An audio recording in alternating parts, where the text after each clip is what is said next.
So great. I think then we can start. So thank you everyone for joining to our first webinar for this year. Today I want to show you actually the updates of our new release, Lockup 5.0. Today we have actually the title, The Smarter Way to Structure Your Freight Costs.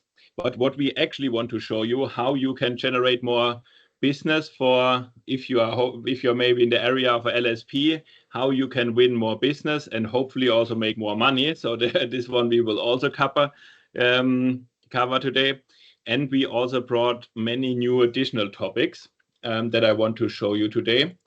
Let's directly jump to the agenda and then let's talk about what I want to show you today. Like I mentioned before, today I want to talk about the tender management for LSPs using the Matrix Creator. So we have one new additional application, it's called Matrix Creator. And this application is actually used then in the RFQ process for LSPs. So you can also use it in different use cases, but this is the main use case behind. And yeah, therefore we want to help our customers, especially in the area of the LSPs, to quickly generate valid offers and hopefully to win more business and make more money. So this is the idea behind. Then besides that, we have another interesting topic.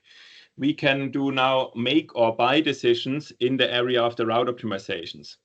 So for the people who are experienced in this area in our route optimizations apps, we have already these features in some of our apps, and now we have the possibility to also do this in the Milkrun Plus application and in the Transport Plus optimization app. And I will show you what is the case behind and what we can do now. Then another really big change is actually the input based on datasets. What I will show you, this can help you to make the work with our tools in a bigger project much more efficient and hopefully less time consuming, and also the risk that you make some errors because you just connected to the wrong data, hopefully lower. So this is the input based on data set. Then I will also talk about the address correction in geocoding. Everyone knows that in each project, the cleaning the data is quite time consuming. And this is actually one additional feature that we are releasing to help you in this area to make your process in the geocoding more efficient.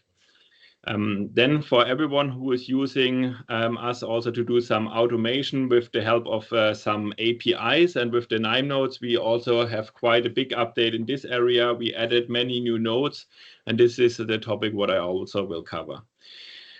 So yes, regarding who joined the first time, I'm Alex, the CTO of Lockup and responsible for the product development. And yeah, this is now the third webinar of this series where we show now every release our new features that we actually developed. So feel free to directly jump in with questions. So you have here in the webinar the possibility, please use the Q&A area to ask your questions, and hopefully we will also answer them. My colleagues will help me to answer the questions, and some of the questions we will directly also pick up in the call. So feel free to ask as many questions as possible, because this is always really helpful for us to directly get your feedback, and then we can also take this feedback to use it in the next releases to build these topics actually in. Okay, then let's directly get started. I want to first, today, I want to explain you a bit the use case behind what I'm talking. Where can you actually use this new application, the Matrix Creator? One of the main use cases where our LSPs are using us in the area is in the RFQ process. So this means you want to win additional business. How does this normally work? You get from a potential customer certain shipments, and then you get the question, hey, do you want to do the shipment in the next year in the future for us? And what you then have to normally do, you have to calculate, you have to generate an offer, right? And they provide you with the shipment data, and then they ask you, okay, please provide me a cost matrix with in a certain structure, right? Often it's a weight distance matrix. There are different kind of matrices. I will go into detail later. And this is actually what you need to produce, right? So how is this normally done? You get this sample shipments from your customer because this shows, for example, a shipment of 1 year, what they expect then to ship with you, hopefully, in the next year. And then you can actually generate the offer based on this one. So the first step that the logistics service provider normally has to do, he takes a look at these shipments and evaluates the shipments with his own rate engine, right? In the rate engine, he's actually calculating how much does it cost for me in my infrastructure to produce actually these shipments. Then you have normally a price for a shipment for the cost to produce the shipments. And then hopefully you add an additional margin because you also want to make money, right? Then on top, you add your margin. And then based on this structure that you have, you can actually make then an offer to the customer who is requesting it, or for the tender itself, right?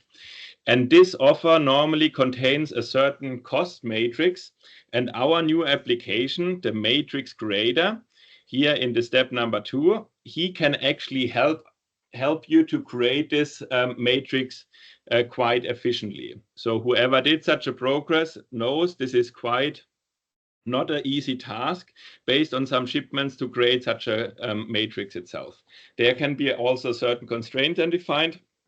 And this is actually what this new application will help you, right? So it's one puzzle in the RFQ process that is used quite often from our customers. The current time, just to give you also an idea, at the moment, we were quite often used in this RFQ process, for example, in the visualization, right? Normally, you also provide some additional visualizations. What would be the network structure that you would using and so on. Many of our customers also use Milkrun optimization and transport optimization to actually recalculating the routes. You can also check then, for example, what would be the impact on your fleet if you win, for example, this new customer. What was the whole time missing? How you can actually create quite easily this matrix, and hopefully this topic we solved now with this new release. And now I actually directly want to jump into the application, and I want to show you how this works. Let's go to the Excel. Let's first open the application itself. So like most of you know, whenever we have a new application and you didn't use it yet, so please click here below on this add module, on this plus button, and then you can go down and here in the transport optimization, we have this new application matrix creator. I added it already to the home screen. Just click on this yellow icon here, and then we will add it actually to the home screen itself. Let's directly open the matrix creator. When I open the matrix creator, I generated already before the template, but just let's do it again. Let's generate a template. The first thing what you can see that you actually can select between different matrix types, right? This kind of matrix types, we have other applications that you can, for example, use for your rate engine, what I mentioned before here in the process before. You can also use the freight matrix app, for example, if you have already an existing matrix, but here it's the other way around. We don't have a matrix, we want to create one, right? And there are different types. We have an absolute weight distance matrix, a relative weight distance matrix, absolute weight zone, and relative weight zone. Let's maybe quickly explain what is actually a weight distance matrix. We start here with the absolute one. Here you normally provide weight classes and distance classes and a certain price for it. So this means if you transport, for example, your goods 200 kilometers, then you would fall into this class here with 220, and you want to transport 500 kilograms, then you have the certain weight class, and then you provide a certain price for it. This is how this matrix works. It's an absolute weight distance class because you use the absolute weight and not a relative one. So I can also show you this then later. Let's take a look what is actually the input of the app itself. So the input, normally you get provided as shipments. Here in this step, I did already the step with the rate engine, right? I know the shipments. I calculated the distance. I know the weight of the shipment that I need to transport. And here the costs, these are the costs that I need for to have actually positive business case for it. This means this cost here that will cover your production costs plus on top your margin, right? And this is what you evaluate in the first step. And when you have then this data, then you can use this application to actually generate a matrix. Then normally it's already in the RFQ process defined by the customers. They define which kind of weight classes and distance classes they want to have. This really depends on your use case. This would be a most likely a regular case in Europe that you say, for example, up to 700 kilometers and to up to 20 tons. This is a typical, these are some typical classes. If you have, for example, different demands, you can still adjust these two topics. So basically, this is already only the input that we need. And now let's run the application. When I go here in the calculate area, we have two additional parameters, this degression constraint, smoothness constraint. This one I will cover later. Alex, one topic. There is a request that the participants cannot see the screen clearly. Perhaps can you just stop sharing and try it again? Okay.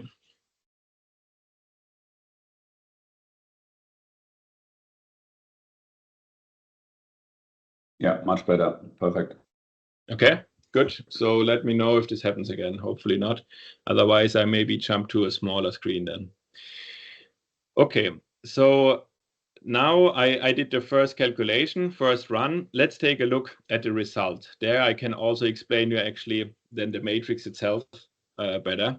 So what is actually the result is, the main result here is the matrix that we generate. We generated this distance weight matrix. So here we see the distance class and here we see the weight class.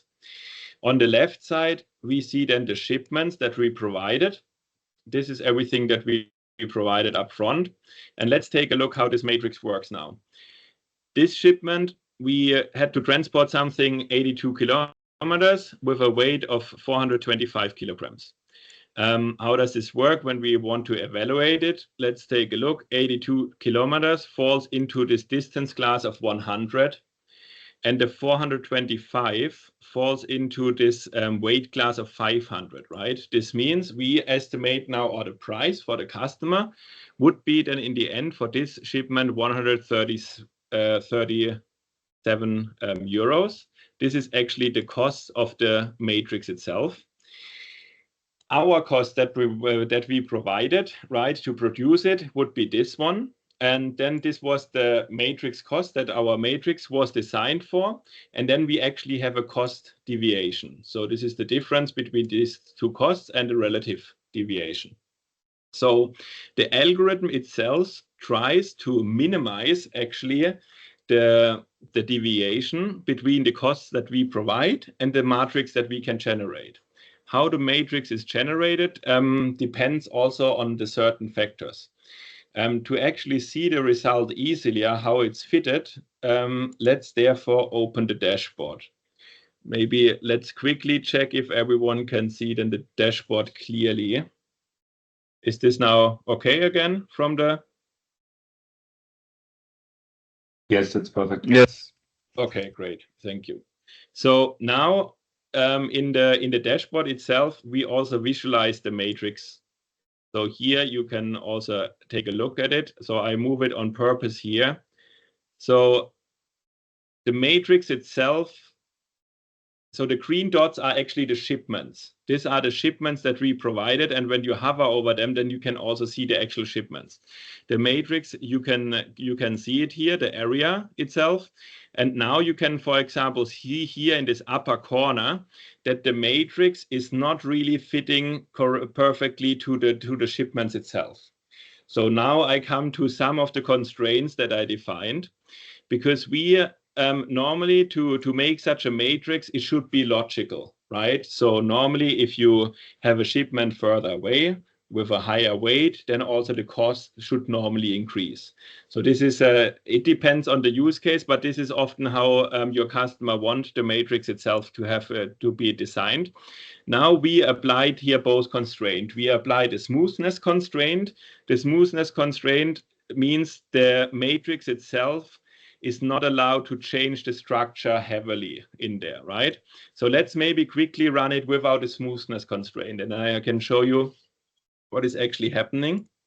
So now our optimizer has the possibility to make more adjustments to the matrix itself. So here would be then, for example, the newly calculated matrix, also with some different results. But I think it's easier to see this visually, what is now the difference. So because I did not enforce the smoothness constraint, sorry, I just accidentally changed the zoom. When we take a look now at the matrix on the upper corner, we have now a much better fit to our shipment dots here, but we are changing here really the angle of the matrix, right? This can be for your use case also totally fine, then it's correct, then you can use it without a smoothness constraint. If you don't want to have this, then you can use it with the smoothness constraint. So this is actually one area that you can adjust. One additional topic, what I also want to explain quickly, it's not that easy to understand directly from the beginning. I take here some additional data. Let's calculate it quickly again. I take some different other shipment data because the digression constraint, I cannot explain you with the sample data of the app itself. I need some different shipment data for it.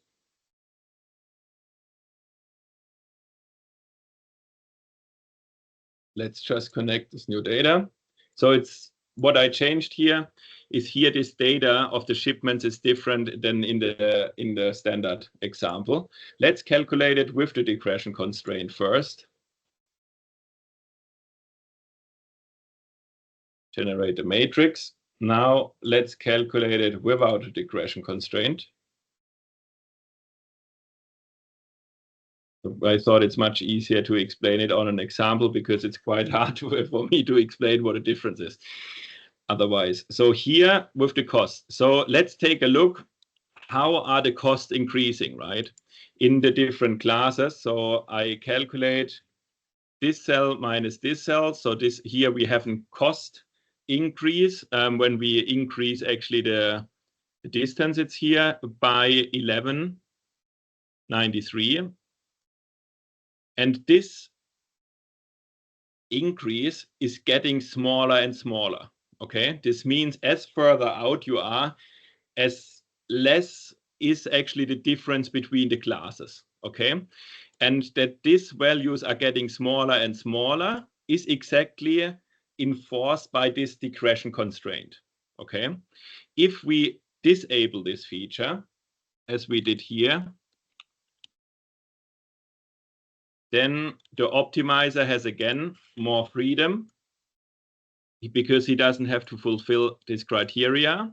And then as you can see, now it's not like up there, right? It's really jumping. Sometimes the increase is 7, then 8, 9, 11. And so the difference is really not decreasing here. So it's really jumping between. So whenever you disable the digression constraint, the optimizer has more freedom to fit the matrix to your cost structure. But it's also not so logical. So the price structure behind is not so logical. So this is actually then these different variations that you can actually use to create actually your matrices. So yeah, this is actually the idea behind this matrix creator. So again, to ramp it up, you get the shipments, you first calculate your own production cost, you add some margin on top. When you have this, then you have exactly what I see here on the left side on this table. And with this, you can actually generate, and with the matrix creator, you can generate actually then the matrices. So yeah, this is actually new in this release. Are there any questions, Jan, that we should directly take up, or can I jump to the next item? There was one question: is there a mathematical function available? This was the first topic, and is this available as KNIME node was the second one. Okay, so let's answer quickly the second question. At the moment, it's not yet available as a KNIME node, but we will work on it. So because we just released the application, in the future we will make, so we are already in the development, we are already working on it to make it available. But at the moment, it's not yet available. Yeah. And to the other one, regarding the function, Jan, maybe you can directly take it up. I'm not sure because I didn't read the question. Yes. So we don't provide a function because also what we calculate is not really a function. So that's more or less we try to minimize the deviation between so the evaluated shipments, right, and the input. That's more or less the goal. And so the outcome is not really a function; it's a matrix. And so within this matrix, we formulate this different kind of, I would call it shape constraints, right? So that the matrix has a certain form. And so currently, to answer also this question, we are providing the matrix itself. So we are completely free to define as many classes as you want. And to apply this kind of, let's call it function, you can then also just use our freight matrix tool to apply it, right, to new shipments, right? So they're not a kind of mathematical function, it's a matrix, what you then can apply. That's the basic concept. But in the background, it's not a kind of curve fitting. It's kind of, fitting a kind of matrix. It's a little bit a different output than a pure mathematical function. Okay, good. Thank you, Jan. Let's directly jump back to the agenda. So now we cover the tender management case for LSP. So this is additional piece, right? Matrix creator that was still missing. And now let's come to this make or buy decision in route optimization. Maybe to explain a bit the use case behind. So I wrote here route optimization. Behind route optimization, I understand actually two of our apps. We have the one case, we call it Milkrun optimization, but Milkrun optimization, we mean always the distribution from a warehouse, for example, right? So you have a warehouse and you want to blend the distribution or also the pickup from certain goods back to the warehouse. Most of the time, both of the processes are combined.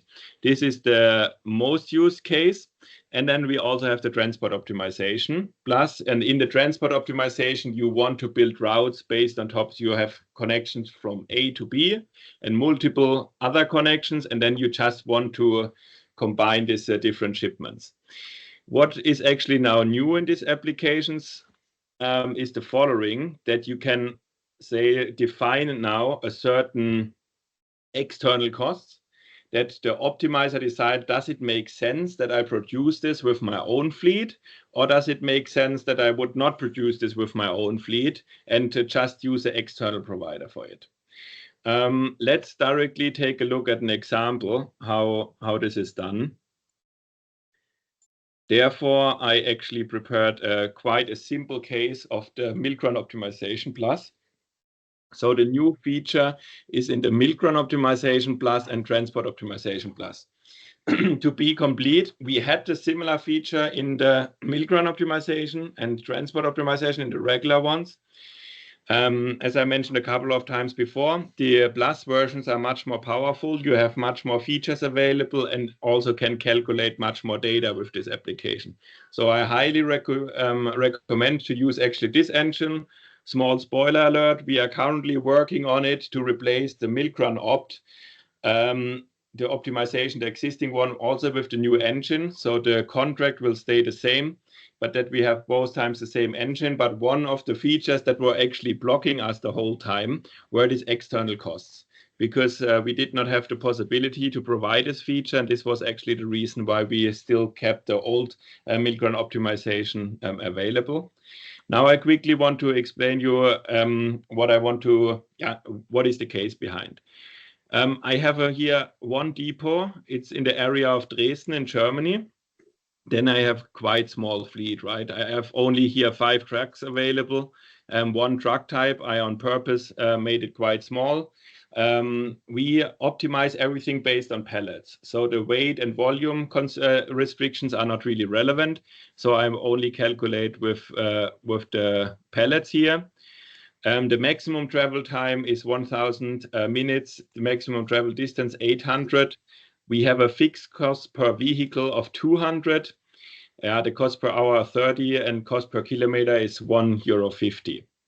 Then I have here my orders to fulfill, like I did before, right? And let's first do this calculation without any external costs. Then I will show you. So this was the whole time what happened when we did it with the existing features. So this is the new column, this external cost that we actually added or introduced, and that will actually help you to make this change. Let's take a look how our route optimization looks of these orders without this new feature. So what happened, or where many customers had the challenge with, you have the data available, and sometimes you have some shipments that are really far away from your DC, right? In a realistic case, you would never take your own fleet to fulfill this problem. So this is actually such a similar case. What I just calculated, so here this is the area around Dresden. So this would be normally a regular radius that we cover, and now we have, for example, one shipment. This is up here in Potsdam, nice city, but not really great for the route optimization when we have to fulfill this order. On top of it, it's actually just one pallet that we have to drive out there, and it's quite a long distance that we have to drive out there. And what actually happens, it's not only that you would maybe not fulfill this order, it's also destroying your other orders, right? Because the optimizer has the constraint now, please fulfill me all the orders. Because it's only one pallet and it's not so far away, so there is no other constraint that actually limits us to put this in the optimization. And now we are actually calculating 4 routes to fulfill this order. In a practical case, no one would do this, to send a truck out for one pallet in such a far away distance. And now you have the possibility to tell the optimizer, okay, let's say, if one of the orders, for me, it's more expensive than €200 to fulfill it, right? So obviously you need to take a look how you define this external costs. I have here an average 1 to 2 pallets. That's why it's okay to have such an external cost. When you have, for example, much bigger shipments, then you need to accordingly adjust the external cost factor. But now when we run the calculation now again, what the optimizer is doing now, he takes a look. Can I fulfill the orders with my own fleet for this external cost less than 200? Otherwise, if I cannot fulfill it, just kick this order out of the optimization and build actually the route then without this one order, right? And this can make your life much easier, because then you don't have to eliminate certain orders that are certain outliers, because you can just define this external cost factor. What actually happened now, we have now the optimization done here, right? In a much smaller radius, because we kicked this order out. In preparation for the call, I did already a scenario comparison. When you save it and compare the scenario here, I made this make or buy scenario for it. Like I also showed in the other webinars before. I didn't want to cover it again, also based on time reasons. So this is the exact calculation what I just did. If we compare it now in the run where we had it without the external costs, our total costs were 3,014. Now we have some cost of 2,786, right? The only difference is that we kicked this one order out and said, okay, it makes more sense to do this with an external provider. And then you can actually compare it. Let's take a look here with the map without external cost. The left side is this what we calculated first, and now here with external cost. So as you can see, here we still optimize this one additional spot. We needed actually also 4 routes As you can see here, the yellow route is nearly not visible, but here we had one additional route, and here we can fulfill everything now with 3 routes, because most likely of this long driving time up there, we could not fulfill the orders with just 3 vehicles. And yes, so this is the topic that we actually included now in the Milkrun Optimization Plus, and in the Transport Optimization Plus. In both of these apps, this feature is now available. And additionally, this feature is also available as a KNIME node and also as an API. So especially the Milkrun Optimization Plus is one of the most used API features that we have. So you can also directly use this new feature with the API if you want to adjust it. Yes, so this is actually regarding this make or buy decision. Are there any questions that we should pick up, Jan? For me, it's always a bit difficult to follow the questions. Currently, I think not so. The one was already answered. It's fine. Okay, perfect. Then I also need to take a look at the time. Let's go to our new features, input based on dataset. So what is there actually the use case behind? When you normally do a bigger project, let's assume we are doing a project in the network design area. The first step, what you normally do, so I prepared already some data. We have some retail data in Europe, basically mainly in France and in Germany. I have some customers and I want to make a network study. I want to start with a fixed center of gravity analysis. The first thing in a project is that you normally clean your data, right? This is step number 1. Let's create here a new workspace.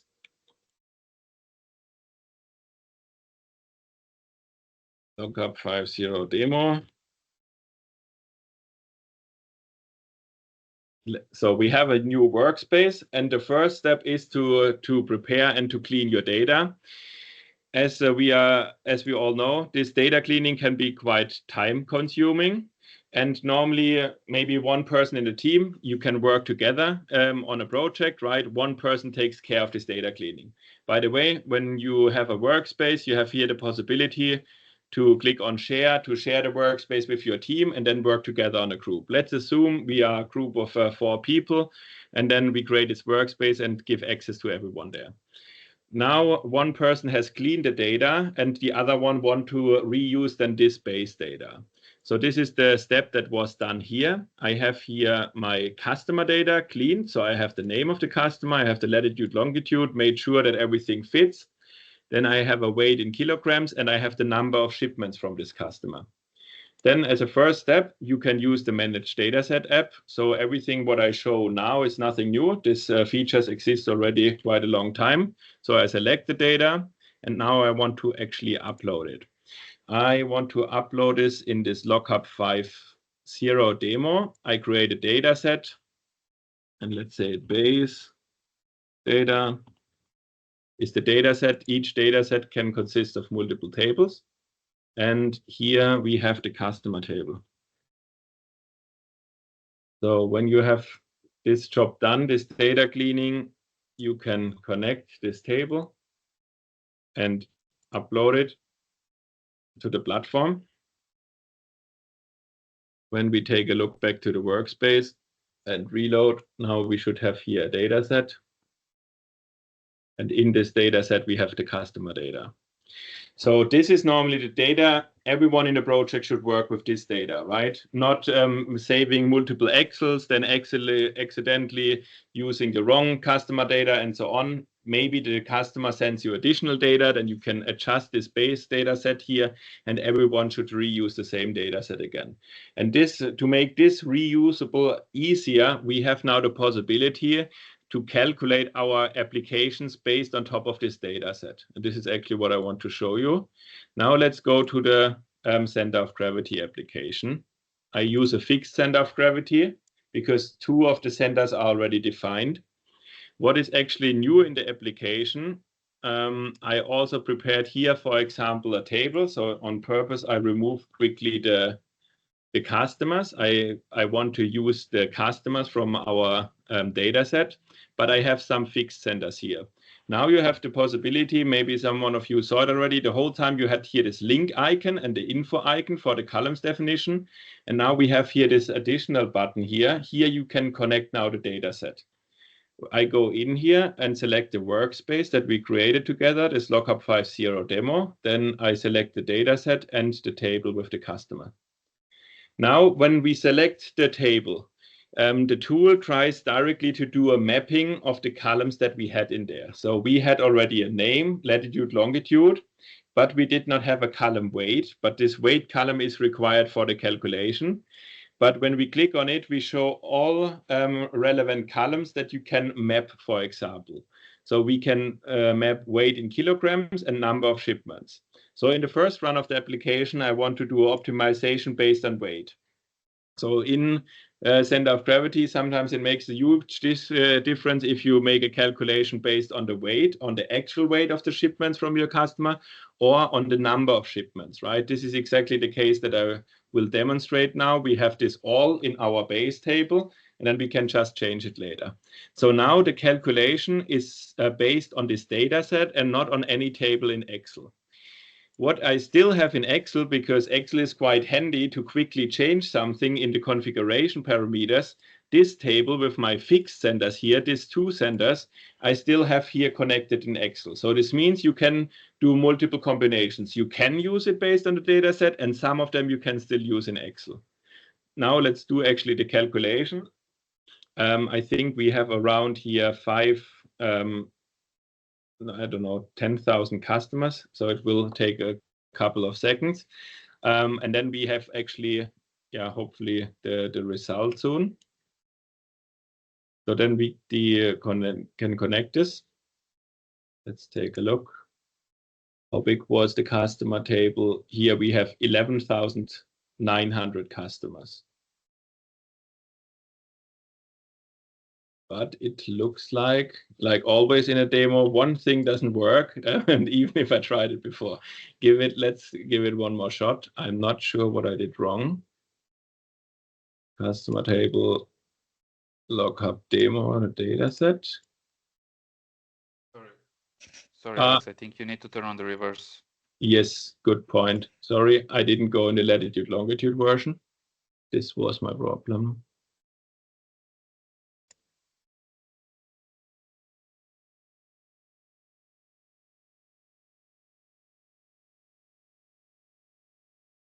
So this table should be still connected. Let's calculate 7 centers.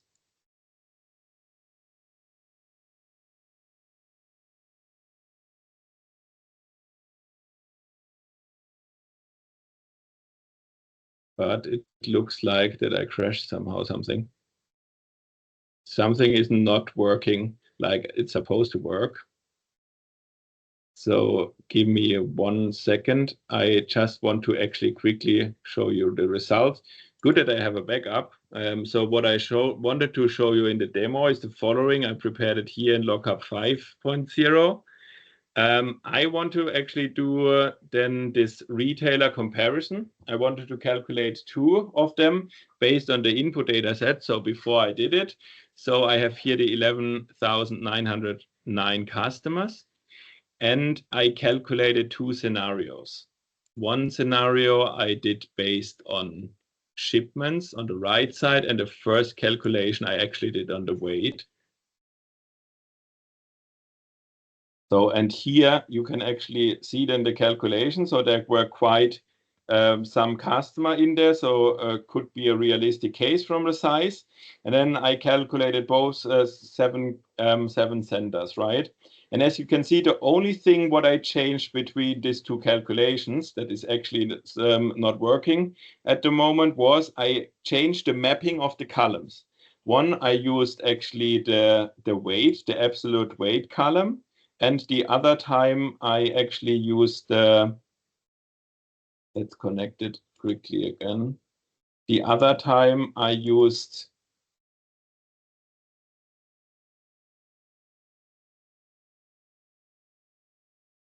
so here, this was the only thing that I changed. One calculation run I did in weight, And if this would be successful, then the next calculation, what I wanted to show you, can go back here, and then you can just switch to the number of shipments.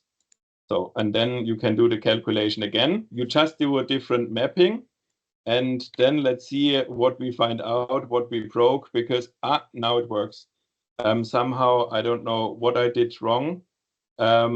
Looks like there's a bug with the mapping, because I didn't generate a template before. Now the calculation runs, now based on the shipments, but we definitely still have to take a look at this. Should be not the case that it gets stuck. So now this is this one run. This is now based on the number of shipments. So where is there actually the practical difference? Sometimes it can happen that you have some small customers that have many shipments, but the quantity or the weight itself per customer is quite small, right? But if you have to drive that 300 times per year to this customer, it can be still relevant that the position of the DC is more relevant to be closer to the customer who have many shipments. So this is actually, here was the shipment data used. And as you saw here, I used some nonsense fixed centers. Let's quickly change this, because what I actually wanted to use is the following. I wanted to use these two fixed centers.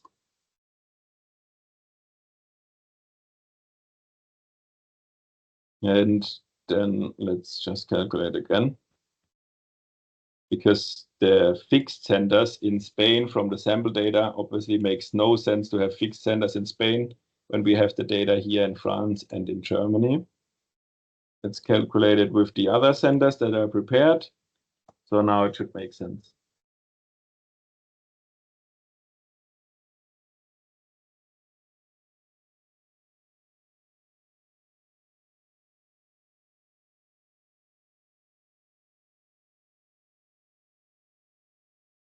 So now what I calculated now, again, based on the number of shipments, these two fixed centers, they are already predefined. We cannot change them. And the green centers are the one that we actually can adjust or let the engine define where would be the best location. So this was the run based on number of shipments. Let's give it one more try. Now let's do it based on weight.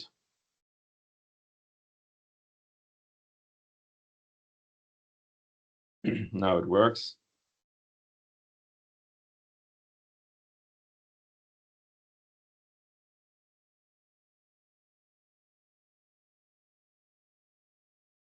And now open in the map.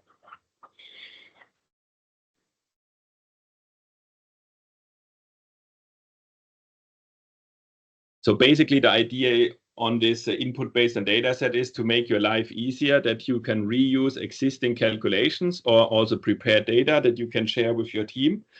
And everyone does then this calculation based on these data sets. So now this is the same calculation. The only difference is we calculate it based on the weight. Now we have 3 centers in Germany, and before, when we go to the other scenario, this one, do nothing. Here we have actually 4 centers in France, only 2 centers in Germany. In this case, we have 3 centers here in France and 3 centers in Germany. So the only thing what I did, I just did the mapping differently to the input based on data set. At the moment, this feature here is available for all network design applications. In the next release, we will enable it to make it actually available for all of the applications. So currently, it's only in the network design area available. Yeah. Okay, then sorry for this is a small problem there. And now we can actually go to the next topic, the address correction in the geocoding. But maybe quick question, did there any question come up, or can we continue? We can continue. No questions so far. No, we go to the address correction in the geocoding. So whenever you build a project, everyone knows that it's quite time consuming to actually clean the data, right, and the geocoding step. Even if it's quite a simple step, you get addresses provided, but to get the right geocodes can be sometimes quite challenging, because based on the result of the data, or of the quality of the data, and we enhanced a bit our engine to hopefully make it a bit more easy for you. Let's take a look at the geocoding app. What is actually new? We have the switch address correction. Just generated the sample data, and let's make it really simple for this case. So one of the weaknesses of our geocoding engine the whole time was, if you have a typo in the city or, for example, a street, then the engine cannot really find the location, right? I do quick one example. Let's go to Germany and let's go to Dresden again, where we were before with the other case. So one address, easy, I write everything correctly. So we should be actually able to calculate it without any problem. At the moment, the address correction is off. So now you can see it is corrected, all good.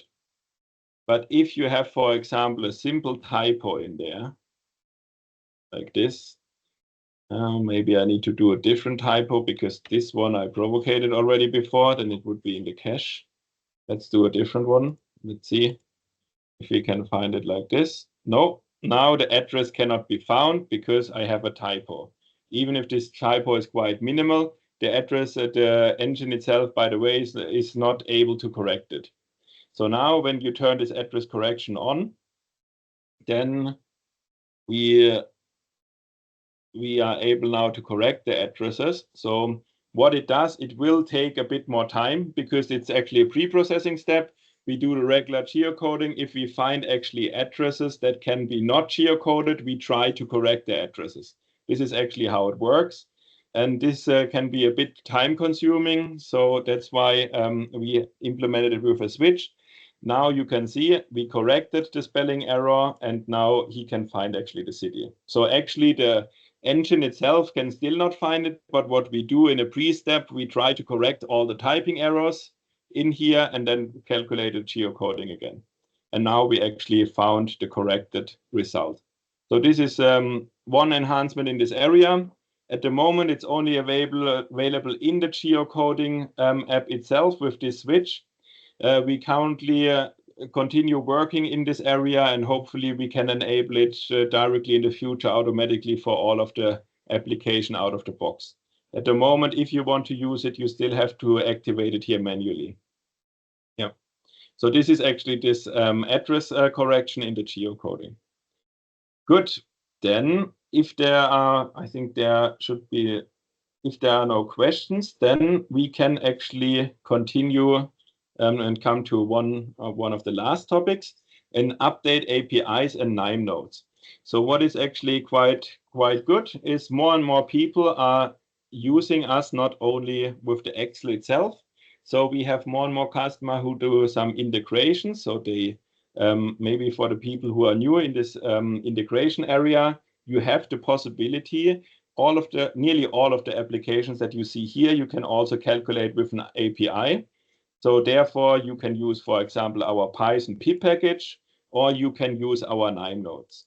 I quickly show you how you can get there. If you are here, let's say we are here, and we go to the main page of the platform itself. Here on the home, when I click here to my user, then I go to manage account. And here we have actually our integration page. In the integration page itself, I can see all the APIs that I calculated in the past. What is actually, so this is more relevant if you are using then the APIs to get actually started. Please take a look here at our API documentation. Here you can see then actually all of the applications that are supported with an API. Here is the explanation how to use the API. This is quite really technical. This is a REST API here, but what always comes with it, so many of our customers are using KNIME, this analytics platform, and on KNIME Hub, we have our integrations published from our side. And now we have actually quite some cool new KNIME features. One feature that was often requested and we did not support is actually now the CO2 calculation. So we have now the possibility, everything that you can calculate in our CO2 emission app, you can also calculate now with an API. This is under transport optimization, and then you have here this here, for example, if you want to calculate the CO2 emissions for via air, same mode like in the, then you have here actually this KNIME node. So what is actually new in this release? I just explained it for everyone who never used the integrations yet or the APIs, how to find them. What is actually new in this release was the CO2 calculation. So it's actually organized in spaces. What is also new, there we did quite a lot of work from our side, is also if you want to write a data set, this node is, it's actually technically the same thing what I did with the prepared geocoding data that I uploaded. There you have this write dataset node that is much more powerful than the old one. We have an additional read workspace node if you want to do some automation, and a new read dataset node.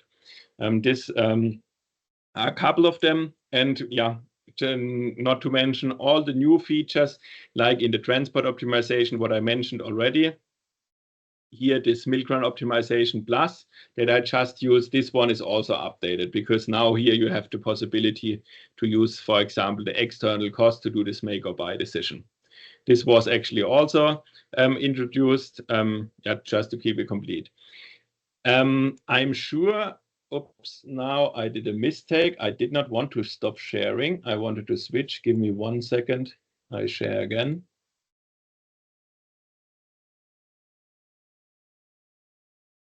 So is my screen visible again?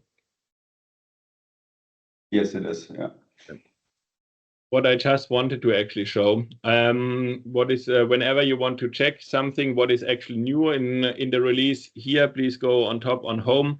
Then here in our help center, we actually have also our release notes. So I'm definitely a couple of features I didn't present today, but the main one, the big changes I presented. So here under the release notes, you always have the complete list, what was actually changed. And this webinar, because it was asked before, can be recorded. It's anyways recorded, so we will send the link around. If you lose then this email later on and you want to take a look at one of the new features and what I explained in the release note, here is also always then the link to the webinar itself that we did for the release. Yes, so this is what I also wanted to share. Good. Then, yeah, we have 7 minutes left. Are there actually any questions that we should cover maybe in the whole round, Jan? Or could we answer all of them already?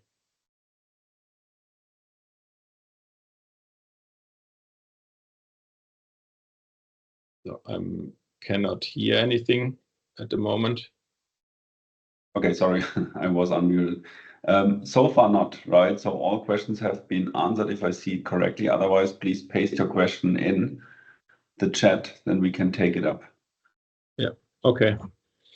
Perfect. So we will still stay in there for a couple of minutes. Then thank you everyone for your participation. Like mentioned, we will share the link in around 1 or 2 hours for the recording. Then thank you for your time, and yeah, have a great week. Thank you. Bye.